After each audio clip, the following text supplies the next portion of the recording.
పశ్చిమ గోదావరి జిల్లా భీమవరంలో చిన్నారుల గుండె వైద్య సేవలను మరింత చేరువ చేసేందుకు మహిపాల్ హాస్పిటల్ విజయవాడ ఆధ్వర్యంలో ప్రత్యేక పీడియాట్రిక్ కార్డియాలజీ క్లినిక్ను ప్రారంభించనున్నట్లు ప్రకటించారు. ఇప్పటివరకు 200కు పైగా చిన్నారుల గుండె శస్త్రచికిత్సలు, ఇంటర్నేషనల్ కార్డియాలజీ సేవలను 99% విజయవంతంగా నిర్వహించినట్లు వైద్యులు తెలిపారు.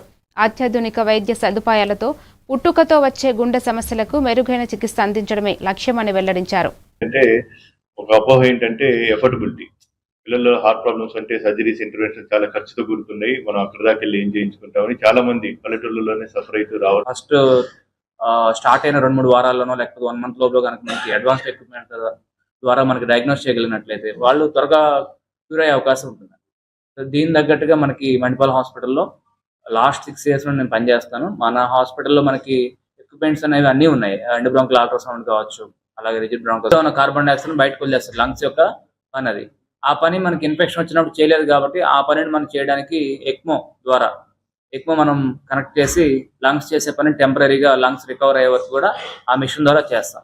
చేసిన తర్వాత నార్మల్గా మళ్ళీ ఎక్మో మిషన్ తీసేసి అలాగే వెంటిలేటర్ కూడా తీసేసి సక్సెస్ఫుల్గా ఆయనకి ఇంటికి పంపించడం జరిగింది. సో వాళ్ళ యొక్క ఫ్యామిలీకి ఆయన ఎవరైనా ఒక ఫాదర్ పొజిషన్లో ఉన్న వాళ్ళు కావచ్చు, లేకపోతే చిన్న పొజిషన్లో ఉన్న వాళ్ళు కావచ్చు, ఆ టైంలో మనం ఆ సిచ్యువేషన్ బయటపడగలిగినట్లయితే వాళ్ళ లైఫ్ మళ్ళీ నార్మల్గా లీడ్ చేసే అవకాశం ఉంటుంది. సో ఎస్పెషల్లీ ఇందాక సార్ చెప్పినట్లుగా ఈవెన్